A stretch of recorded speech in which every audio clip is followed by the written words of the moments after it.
Hello friends, welcome to my YouTube channel GS exam solution. दोस्तों, आज के इस वीडियो में हम वर्धन वंश के टॉपिक को कवर करेंगे जो आपके यूपी ट्रिपल एस सी पेट के सिलेबस में बताया गया है। तो उस सिलेबस के हिसाब से हम लोग टॉप 50 क्वेश्चन को डेली लेके आ रहे हैं।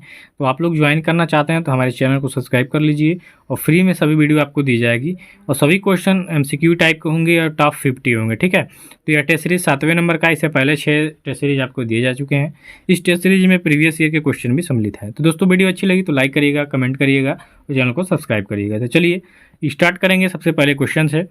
सबसे पहला क्वेश्चन है दोस्तों कि थानेश्वर में वर्धन या पुष्य भूति वंश की स्थापना किसने की थी। ठीक है, देखिए इंपॉर्टेंट है ये, इसलिए इंपॉर्टेंट है क्योंकि किसी भी वंश से संबंधित अगर जो क्वेश्चन बनता है तो सबसे पहले बनता है कि भाई इसका संस्थापक कौन था।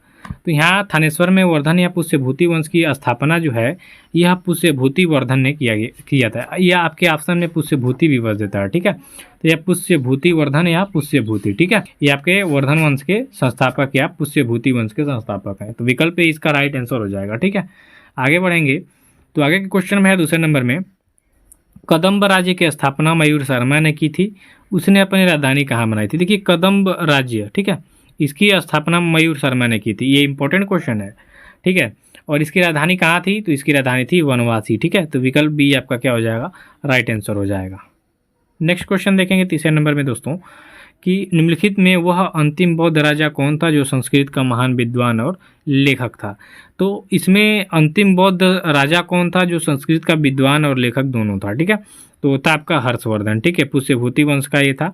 तो हर्षवर्धन जो था यह संस्कृत का बहुत ही बड़ा ज्ञाता भी था। ठीक है, और लेखक भी था। इसकी कई सारी पुस्तकें भी लिखी गई हैं, आगे जो आपके क्वेश्चन में बताए जाएंगे। ठीक है, तो ये अंतिम हिंदू राजा था लेकिन बौद्ध धर्म को अपना लिया था। तो विकल्प यहाँ सी आपका सही उत्तर होगा। अब चौथे नंबर के क्वेश्चन पर चर्चा करेंगे कि हर्षचरित किसके द्वारा लिखी गई है। तो हर्ष की जीवनी लिखी गई है इसके ही राजकवि बाणभट्ट के द्वारा। ठीक है, ये क्वेश्चन वेरी वेरी इंपॉर्टेंट है क्योंकि ये आपके कई सारे एग्जाम में पूछा भी है और इसमें भी पूछा है। तो इसका राइट आंसर हो जाएगा बाणभट्ट। ठीक है, बाणभट्ट ने हर्षचरित की रचना की थी। पांचवें नंबर के क्वेश्चन में है कि हर्षवर्धन के समय में कौन सा चीनी तीर्थयात्री भारत आया था। तो यह मोस्ट इंपॉर्टेंट क्वेश्चन कर लीजिएगा। ठीक है, कि हर्षवर्धन के समय यहाँ कन्फ्यूजन होता है कि फायान आया था कि ह्वेनसांग आया था। ठीक है, तो देखिए दोस्तों, फायान जो है वह गुप्त वंश में आया था। ठीक है, लेकिन यहाँ जो चीनी यात्री है वो आपका ह्वेनसांग है। ठीक है, ह्वेनसांग जो था यह आया था हर्षवर्धन के शासनकाल में। 12 से 14 वर्ष तक रहा था, नालंदा में शिक्षा भी ग्रहण किया था। विकल्प पे इसका राइट आंसर होगा। छठे नंबर का क्वेश्चन है कि चालुक्य राजा पुलकेशिन द्वितीय को किसने पराजित किया था। तो दोस्तों, चालुक्य राजा पुलकेशिन द्वितीय को पराजित किया था आपके नरसिंह वर्मन प्रथम ने। ठीक है, तो यहाँ जो आपका विकल्प बी होगा इसका सही उत्तर हो जाएगा कि चालुक्य राजा पुलकेशिन द्वितीय को नरसिंह वर्मन ने जो प्रथम था इसने हराया था। 7 नंबर के क्वेश्चन में है दोस्तों, किस व्यक्ति को द्वितीय अशोक कहा जाता है। तो दोस्तों, किस व्यक्ति को द्वितीय अशोक कहा जाता है। तो हर्षवर्धन को द्वितीय अशोक कहा जाता है। तो यहाँ विकल्प आपका जो सी होगा उसका राइट आंसर हो जाएगा। ठीक है, कि द्वितीय अशोक कहा जाता है हर्षवर्धन को। तो यहाँ विकल्प आपका क्या हो जाएगा, सी हो जाएगा।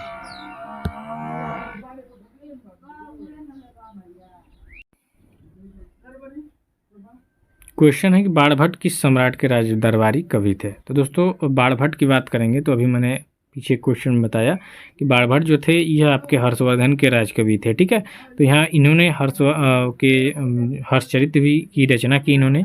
ठीक है, तो बाणभट्ट जो है आपके हर्षवर्धन के राज दरबारी कवि थे। 9वें नंबर के क्वेश्चन में कि हर्ष एवं पुलकेशिन द्वितीय के मध्य हुए संघर्ष की जानकारी कहाँ से मिलती है। तो दोस्तों, हर्ष एवं पुलकेशिन की द्वितीय के मध्य जो संघर्ष है जिसमें हर्ष की पराजय हुई थी यह मिलता है आपके एहोल अभिलेख से। तो विकल्प यहाँ जो आपका ये हो जाएगा इसका सही उत्तर हो जाएगा कि हर्ष एवं पुलकेशिन द्वितीय के मध्य हुई संघर्ष की जो जानकारी है एहोल अभिलेख से मिलती है। आगे क्वेश्चन देखेंगे 10 नंबर में कि प्रतापशील हुर हरिण केसरी महाराजाधिराज नामक उपाधियाँ निम्न में से किसने ली थी। ठीक है, या किसकी थी। तो यह जो थी यह प्रभाकर वर्धन की थी। तो विकल्प यहाँ जो आपका बी होगा राइट आंसर हो जाएगा कि प्रतापशील हुर हरिण केसरी महाराजाधिराज यह जो उपाधियाँ हैं ये प्रभाकर वर्धन की हैं। ठीक है, तो विकल्प आपका क्या हो जाएगा, सही उत्तर हो जाएगा बी। 11 नंबर के क्वेश्चन में है मित्रों कि सम्राट हर्षवर्धन ने अपनी राजधानी थानेश्वर से कहाँ स्थानांतरित किया था। तो हर्ष की बात करेंगे तो हर्ष से पहले जो राजा थे उन लोगों की राजधानियाँ थानेश्वर थी, लेकिन जब हर्ष अपने साम्राज्य को स्थापित किया यानी अपने गद्दी पे बैठा तो इसने थानेश्वर की राजधानी स्थानांतरित करके कन्नौज कर लिया। ठीक है, तो कन्नौज इसका राइट आंसर हो जाएगा कि हर्षवर्धन ने अपनी राजधानी थानेश्वर से कन्नौज कर दिया। तो विकल्प यहाँ सी आपका सही उत्तर हो जाएगा। 12 नंबर के क्वेश्चन में कि शकलोत्तरापथनाथ किसे कहा गया। तो शकलोत्तरापथनाथ जो है ये आपके हर्षवर्धन को कहा गया है। तो यहाँ विकल्प आपका जो डी होगा राइट आंसर हो जाएगा। 13 नंबर का क्वेश्चन है कि ह्वेनसांग ने किसे शिलादित्य कहा है। तो दोस्तों ह्वेनसांग ने शिलादित्य कहा है हर्षवर्धन को। ठीक है, हर्षवर्धन को शिलादित्य किसने कहा है, तो आपका ह्वेनसांग है। ठीक है, ये काफ़ी ज़्यादा इंपॉर्टेंट क्वेश्चन है क्योंकि क्वेश्चन आ सकता है कि ह्वेनसांग ने किसे शिलादित्य कहा है या हर्षवर्धन को शिलादित्य किसने कहा है, तो ह्वेनसांग हो जाएगा। और ह्वेनसांग ने किसे शिलादित्य कहा है तो हर्षवर्धन को कहा है। यहाँ विकल्प आपका जो ये होगा इसका राइट आंसर होगा। 14 नंबर के क्वेश्चन में कि गुप्त वंश के ह्रास के पश्चात उत्तर भारत में बड़े भाग का पुनर्गठन किसने किया। तो गुप्त वंश के ह्रास के पश्चात उत्तर भारत में सबसे बड़े भाग का पुनर्गठन किया था आपके हर्षवर्धन ने। ठीक है, तो हर्षवर्धन इसका क्या हो जाएगा, राइट आंसर हो जाएगा। देखिए आपके वर्धन वंश से हर्षवर्धन के बारे में ही क्वेश्चन ज़्यादा पूछेगा, तो इसलिए हर्षवर्धन से ही संबंधित मैं क्वेश्चन ज़्यादा ही लेके आया हूँ। ठीक है, तो हर्षवर्धन इसका राइट होगा विकल्प बी।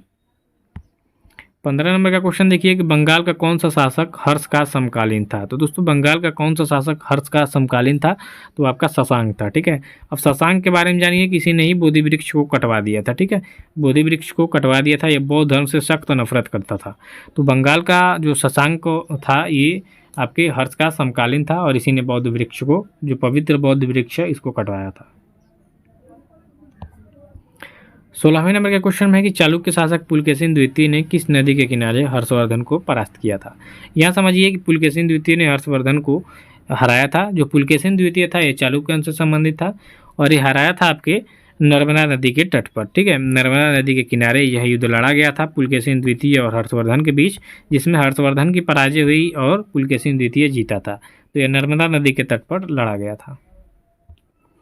17 नंबर का क्वेश्चन है कि हर्ष के शासनकाल में उत्तर भारत का सबसे महत्वपूर्ण शहर कौन सा था। तो हर्ष के शासनकाल में उत्तर भारत का देखा जाए तो सबसे महत्वपूर्ण शहर था आपका कन्नौज। क्यों, कन्नौज आपके हर्षवर्धन की राजधानी भी थी। ठीक है, तो विकल्प यहाँ आपका ये जो होगा राइट आंसर हो जाएगा कि हर्ष के शासनकाल में उत्तर भारत का सबसे महत्वपूर्ण शहर आपका कन्नौज था।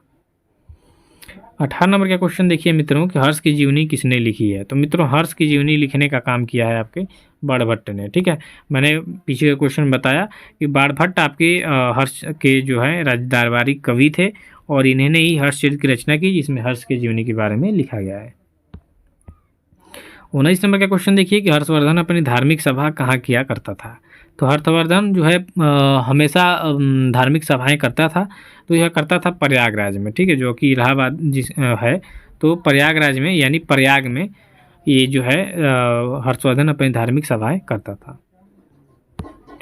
20 नंबर के क्वेश्चन में है कि वर्धन वंश की राजधानी थानेश्वर किस प्रदेश में स्थित है। तो वर्धन वंश की जो राजधानी थी थानेश्वर, जिसको बाद में हस्तांतरित किया था आपका हर्षवर्धन ने। ठीक है, तो यह पड़ता है थानेश्वर आपके हरियाणा में। तो विकल्प यहाँ डी आपका क्या हो जाएगा, सही उत्तर हो जाएगा।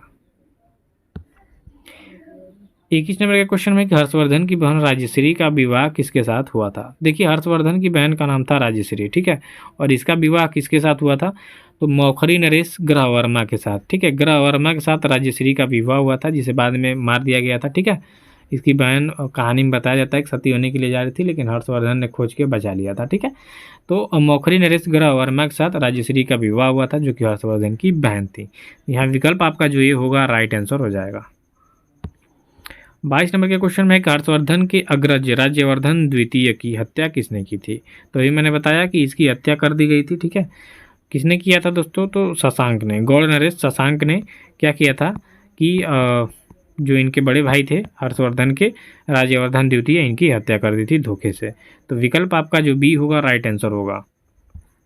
23 नंबर का क्वेश्चन देखिए कि हर्षवर्धन ने 606 ईस्वी में हर्ष संवत की स्थापना की, यह किसके उपलक्ष्य में की थी। तो दोस्तों इसने अपने राज्यारोहण के उपलक्ष्य में की थी। 606 ईस्वी में हर्ष संवत की शुरुआत हुई और यह जो है हर्षवर्धन ने स्टार्ट किया था और क्यों किया था, तो अपने राज्यारोहण के उपलक्ष्य में। तो विकल्प यहाँ आपका जो सी होगा राइट आंसर होगा। 24 नंबर के क्वेश्चन में है कि कौन वर्धन वंश की राजधानी थानेश्वर से कन्नौज ले गया। तो अभी पीछे के क्वेश्चन में चर्चा किया गया कि जब हर्षवर्धन गद्दी पे बैठा तो इसने अपनी राजधानी थानेश्वर से कन्नौज कर दिया। तो इसका सही उत्तर होगा आपका हर्षवर्धन, विकल्प डी इसका राइट आंसर होगा।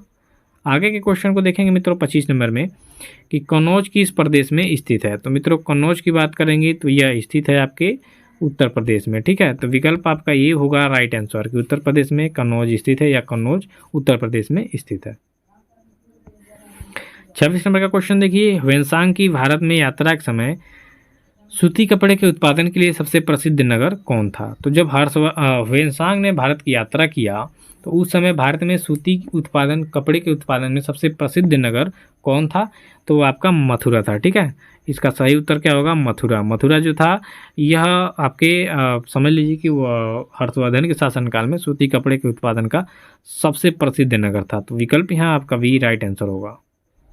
27 नंबर का क्वेश्चन देखिए कि कवि बाणभट्ट कहाँ का निवासी था। तो कवि बाणभट्ट जो थे यह थानेश्वर के ही निवासी थे, ठीक है। थानेश्वर जो आपके हरियाणा में पड़ता था, ठीक है। ये वर्धन वंश के राजाओं की राजधानी भी थी जिसे बाद में स्थानांतरित कर दिया गया कन्नौज, जो आपका किसने किया था, हर्षवर्धन ने, ठीक है। चलिए दोस्तों आगे के क्वेश्चन को देखेंगे। तो 28 नंबर के क्वेश्चन में है कि नागानंद का रचनाकार कौन था। देखिए नागानंद की यहाँ पे बात हुई है, तो अभी पीछे के क्वेश्चन में जस्ट बताया गया कि हर्षवर्धन एक बहुत ही संस्कृत का ज्ञानी व्यक्ति था, लेखक था। तो इसने ही नागानंद जो है कि संस्कृत में सभी रचनाएं संस्कृत में ही की हैं, तो नागानंद का जो रचनाकार है हर्षवर्धन है, ठीक है। 29 नंबर का क्वेश्चन देखिए कि सम्राट हर्षवर्धन ने 2 महान धार्मिक सम्मेलनों का आयोजन कहाँ किया था। तो देखिए बहुत बड़े कहानी में भी आपको देखने को मिलेगा, इतिहास की कहानियों में, कि जब बड़े बड़े धार्मिक सम्मेलन करता था तो सब कुछ दान करता था आपका हर्षवर्धन। एक समय अपने वस्त्र को भी दान कर दिया था, ठीक है। ये कहानी मिलती है। तो यह करता था प्रयाग और कन्नौज में, ठीक है। यहाँ विकल्प ए इसका राइट आंसर हो जाएगा कि सम्राट हर्षवर्धन ने 2 महान धार्मिक सम्मेलन थे उसको प्रयाग और कन्नौज में किया था। नेक्स्ट करेंगे नागानंद रत्नावली एवं प्रियदर्शिका नाटकों के रचनाकार कौन थे। तो नागानंद रत्नावली एवं प्रियदर्शिका नाटकों के रचनाकार हैं आपके हर्षवर्धन, ठीक है। इसका सही उत्तर क्या होगा, विकल्प भी होगा कि हर्षवर्धन जो है यह नागानंद रत्नावली और प्रियदर्शिका नाटकों के रचनाकार हैं। 31 नंबर के क्वेश्चन में है कि गुर्जरों को किस शासक ने पराजित किया। तो गुर्जरों को हर्षवर्धन ने ही पराजित किया था। तो विकल्प यहाँ आपका सी क्या हो जाएगा, राइट आंसर हो जाएगा कि गुर्जरों को हर्षवर्धन ने पराजित किया। 32 नंबर का क्वेश्चन देखिए कि आज भी भारत में ह्वेनसांग को याद करने का मुख्य कारण क्या है। तो ह्वेनसांग को सीयूकी की रचना के लिए ज़्यादा ही जाना जाता है। इसमें भारत से संबंधित बहुत सारी चीज़ें बताया है, भारत के इतिहास के बारे में भी बताया है और राजाओं की शासन प्रणाली के बारे में भी बताया। तो विकल्प आपका जो डी होगा इसका सही उत्तर हो जाएगा। 33 नंबर का क्वेश्चन है कि हर्षवर्धन के विजयी जीवन में एकमात्र पराजय देने वाला पुलकेशिन द्वितीय कहाँ का शासक था। तो यह शासक था आपका वातापी या बादामी का, ठीक है। देखिए आपके ऑप्शन में वातापी आता है या बादामी आता है, तो ये सही है, ठीक है। यहीं का जो पुलकेशिन द्वितीय चालुक्य वंश का राजा था और ये कहाँ का शासक था, वातापी या बादामी का। तो विकल्प आपका ये जो होगा राइट आंसर होगा। 34 नंबर के क्वेश्चन में है कि हर्षवर्धन ने अपनी पुत्री का विवाह वल्लभी नरेश से किया, जो कि एक उसकी बड़ी कूटनीति उपलब्धि थी। तो वल्लभी नरेश का नाम क्या था, यानी हर्षवर्धन ने अपनी पुत्री का विवाह जिस वल्लभी नरेश से किया था उसका नाम क्या था। तो उसका नाम था ध्रुवसेन द्वितीय, ठीक है। क्या नाम था दोस्तों, ध्रुवसेन द्वितीय, ठीक है। इसका नाम था और इसी से इसने क्या किया था, अपनी पुत्री का शादी किया था हर्ष ने, ठीक है, यानी हर्षवर्धन ने। वल्लभी नरेश थे यानी वल्लभी के राजा थे ये। अब 35 नंबर का क्वेश्चन है कि 641 ईस्वी में किसने चीन के राजा ताइत सुंग के पास एक राजदूत भेजा। तो ताइत सुंग के पास राजदूत भेजा था 641 में आपके हर्षवर्धन ने। तो विकल्प यहाँ जो आपका सी होगा राइट आंसर हो जाएगा कि 641 ईस्वी में हर्षवर्धन ने चीन के राजा ताइत सुंग के पास एक राजदूत भेजा था। चलिए 36 नंबर के क्वेश्चन पर चर्चा करेंगे। किस चीनी यात्री को वर्तमान शाक्य मुनि एवं यात्रियों में राजकुमार कहा जाता है। तो किस चीनी यात्री को वर्तमान शाक्य मुनियों में यात्रियों में राजकुमार कहा जाता है दोस्तों, तो आपका ह्वेनसांग है, ठीक है। ह्वेनसांग को ही यह उपलब्धि हासिल है कि इसको वर्तमान शाक्य मुनि एवं यात्रियों में राजकुमार कहा जाता है। इसको वेरी वेरी इंपॉर्टेंट करिए दोस्तों, क्योंकि ये क्वेश्चन आ सकता है। 37 नंबर का क्वेश्चन है कि ह्वेनसांग भारत में कितने साल तक रहा था। तो वेरी वेरी इंपॉर्टेंट, इसको भी करिए। ह्वेनसांग भारत में रहे थे 14 वर्ष तक। ठीक है, कितने वर्ष तक? 14 वर्ष तक इन्होंने शिक्षा ग्रहण किया था आपके नालंदा विश्वविद्यालय से। ठीक है, तो विकल्प जो आपका ये होगा राइट आंसर होगा। 38 नंबर का क्वेश्चन है दोस्तों कि ह्वेनसांग के सम्मानार्थ एवं महायान धर्म के प्रचार के लिए हर्षवर्धन ने कहा महासभा का आयोजन 643 ईस्वी में करवाया। तो देखिए, ह्वेनसांग के सम्मानार्थ यानी सम्मान देने के लिए, और महायान धर्म यानी जो बौद्ध धर्म से संबंधित है, महायान हीनयान, तो महायान धर्म के प्रचार के लिए हर्षवर्धन ने कहा महासभा का आयोजन 643 ईस्वी में किया था। तो ये आपके कन्नौज यानी अपनी राजधानी में ही किया था। ठीक है, तो विकल्प बी इसका क्या हो जाएगा? सही उत्तर होगा। 39 नंबर का क्वेश्चन है कि कुंभ मेला को प्रारंभ करने का श्रेय किसे दिया जाता है। तो कुंभ मेला का प्रारंभ करने का श्रेय आपके हर्षवर्धन को ही दिया जाता है।